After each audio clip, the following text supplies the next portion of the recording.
Tucked into Virginia's Shenandoah Valley lies a town that feels like stepping into a time capsule, but not the boring kind. Staunton has award-winning architecture, hidden wilderness trails, and a darker history than you'd expect. I stumbled upon this gem during a recent EV road trip, and what I found completely surprised me. The first place I visited was the Wharf Area Historic District, which was named for the canal wharf that once existed here. It dates back to the 1850s to 1860s, and it's just one of those really beautiful historic districts with cobblestone streets, plenty of parking, some really cool warehouses, and different storefronts.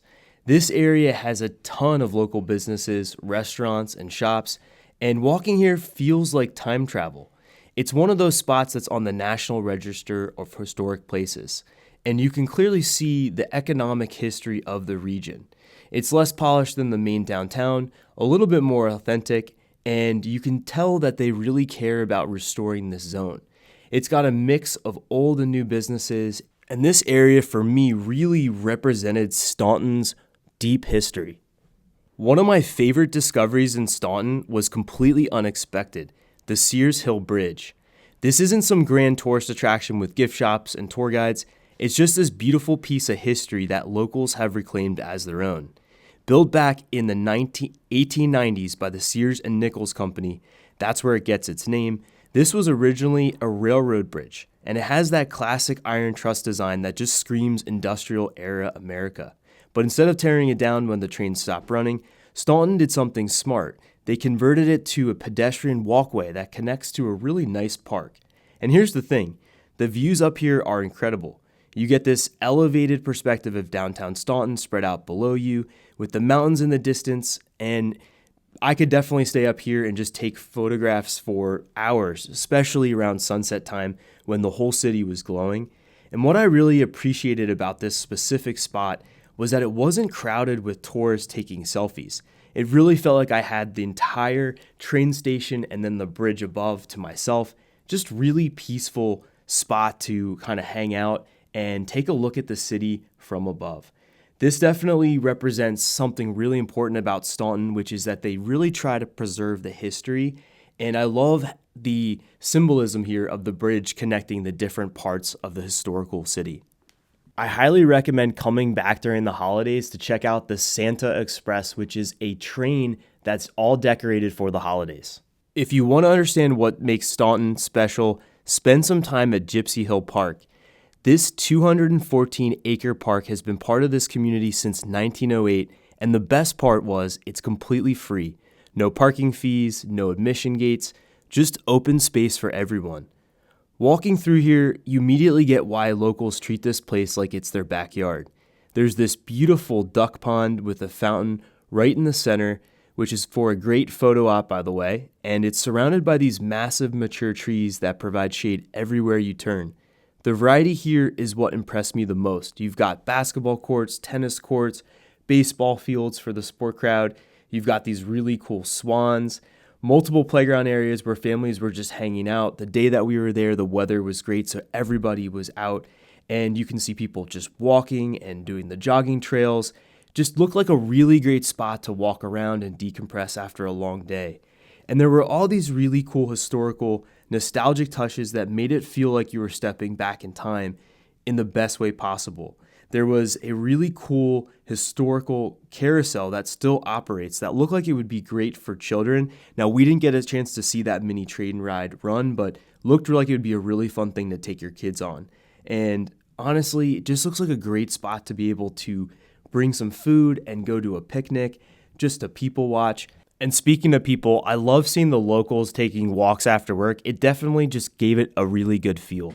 The next stop on our tour was the Woodrow Wilson Presidential Library and Museum. This is the birthplace and childhood home of our 28th president, who was born here December 28th, 1956. Now, we didn't get a chance to go into the museum, but it looked like it would be a great spot to see some original furnishings, family artifacts, and I've heard from the reviews that this museum covers the presidency, and it's a great spot for people that are really interested in World War I era history. I definitely look forward to taking an in-depth tour of this museum next time I'm back in town. After the Woodrow Wilson Library, I got a chance just to walk through the town, and I loved the architecture and just all of the small businesses that were on the street. So many places I'd love to see if I get a chance to go back. The other cool thing was this innovation center, this hub. It looked like it was for tech companies. And overall, I just got a really good feel of the history of the town. The architecture is just really, really interesting. And there's tons of spots to be able to just pop in and get a treat. This one was the Split Banana Co., which after a couple hours walking around, we were all hungry in our group, and so we stopped and got the s'mores and the chocolate ice cream, and they were given free waffle cones, I believe, on the day we were there, and it was just a really nice break, and the service there was excellent, so I would highly recommend it if you've got some sweet cravings as you're visiting town. Definitely check it out. And while on the topic of food, while we didn't get a chance to do other sit-down restaurants, you just get the feel from the staff here that they're really into the food and they're really into the coffee. And so you definitely get that sense of this as a foodie type of place and a great place to get things like even cider and wine. There were tons of small breweries around town, and some of the restaurants look like they range from high-end to more casual eateries. So definitely take a look at the different options that you have before you come to town. And chances are you're going to find some type of food that you like, whether it's ethnic food or homemade ice cream and fresh waffle cones. One of the big attractions that we didn't really get a chance to see was the Frontier Culture Museum. I definitely recommend doing some research to make sure that you go into the right access point because we kind of got blocked with all the construction going on. But this was a really cool museum that looked like it had working farms and homesteads. Another spot that I really want to go back to is the American Shakespeare Center's Blackfriar Playhouse, which is the world's only recreation of Shakespeare's original indoor theater. Next up was the Betsy Bell Wilderness Park, which was an unexpected wilderness escape minutes from downtown. This had 62 acres of preserved wilderness, and it was donated by a local resident who gave it to the city in order for all the residents to enjoy. This had multiple trail options that looked like they were from easy to moderate difficulty, and you just had really amazing views, panoramic views of the whole Shenandoah Valley. We were up there on a really clear day, and there was no one else up there, but you could definitely tell this is a great spot if you want to just get outdoors and not have these polished trails, really be in the woodlands, but not be too far from town. So definitely a cool spot to be able to take the dogs. We were able to let them just run around off leash up there, and I would definitely go back, but I will note that there was not a lot of paved areas. So if you are driving a car that doesn't have all-wheel drive, you definitely just want to make sure that your car can make the trip, because that was a little bit of a surprise. The navigation was really clear to get up there, but once we were actually there wasn't a lot of parking areas, and it was pretty rustic in terms of the road quality itself. So definitely really cool that you can get to an area like this without having to drive up really far into the Blue Ridge Mountains. And for residents, this looked like a great spot to either walk or take a mountain bike. And again, the views of the whole city just really gives you this perspective of how unique Staunton is, nestled in the middle of the Blue Ridge Mountains. And it's just stunning up there, especially on a clear day. Would highly recommend checking this out and being able to see all of the really cool outdoor amenities you've got in this area of Virginia.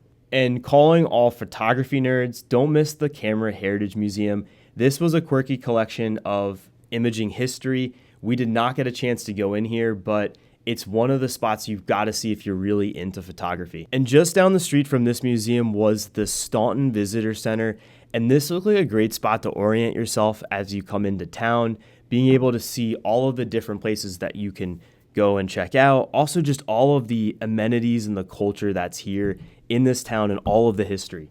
No visit to Staunton is complete without a stop and a selfie at the Staunton mural, which is right in the heart of downtown amongst all of the restaurants. And I just recommend walking through the city, peeking in the windows to see places like this old car museum that was just really interesting to check out. It wasn't even one of the main amenities that I saw when I was researching the city, but that just kind of embodies what Staunton is all about, which is just this delight in walking around the city. All right, now for one of the bonus locations that was not in our original top 10 that we saw on our charging stop at the Sheets was the abandoned DeJarnette Sanitarium. And warning, this is definitely some dark history ahead. This opened in 1932 as the Western State Hospital facility, and it was unfortunately a eugenics location where they performed sterilization on patients. So yes, this is definitely part of Virginia's shameful eugenics program where thousands of people were sterilized against their will, and these were people that were deemed unfit or feeble-minded. But it fortunately has been out of commission for many years now, and you can tell by just all of the people that have clearly trespassed on this location. Now, we did not do that. We just took a look at it from the air with our drone, but it was just a really cool spot to see, and I'm definitely curious as to what the plans are going to be for this site in the future because it's such a prominent piece of real estate amongst Staunton as a whole. And it's got a really great location right next to the Frontier Museum's grounds. And again, you cannot actually tour this location without trespassing, so not recommending that you do that. But if you are interested in abandoned buildings, definitely peek at this one on your way out of town. All right, so having gotten to check out the entire town and some of the areas around, let's go into just what the overall score was like for visiting here. I would recommend this as a place to see on a weekend. I don't think you need to spend an entire week here. And now let's go into the feeling category, which has a possible 50 points. So that makes up safety. Safety, I would recommend this as a 10 out of 10 as I felt very safe walking around. The architecture and charm, I would rate as a 9 out of 10 because you did have some really cool historical buildings and you had some old stuff that looked like it needed to be redone. But overall, really charming and interesting to see. The people are always one of the most important components of a visit, and the people here were so friendly. I had people coming up to me asking about the channel, and so I would highly recommend it for the people as a whole. And I just got a really good impression, again, of seeing people hang out with each other in the park after work, walking around. And so that's really important if you're looking for a community. My first impression overall was very positive. Coming in here, there's plenty of parking. The directions are really clear.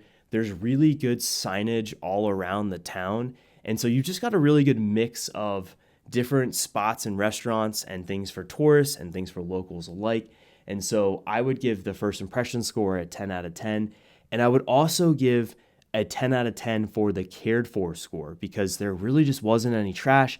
And it looked like the city really cared about taking care of the local businesses in terms of promoting them, and just also the parks were really clean and orderly. You don't always see that in every city you visit. Next up is the amenities category. So starting off with parks, I would give it an 8 out of 10 because you had a good mix of wilderness areas and polished parks, but you did have to also have a vehicle to be able to access those wilderness areas. The food and restaurant scene, I'd rate at 8 out of 10. Again, the size of the city is smaller, so it's going to be limited with overall options, but you did have a lot of sense of a foodie scene that was here. The walkability was a 9 out of 10. You could pretty much get around everywhere on foot. However, there were some really hilly spots, and so definitely bring your walking shoes. The culture was an 8 out of 10. You had some really cool street art. You had some really neat types of theaters and local gathering spots. Definitely a great spot to check out some of those Shakespeare shows.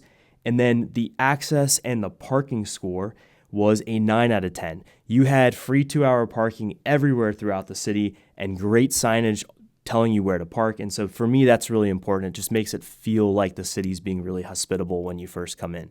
So the overall score for feeling and amenities comes out to a 91 out of 100.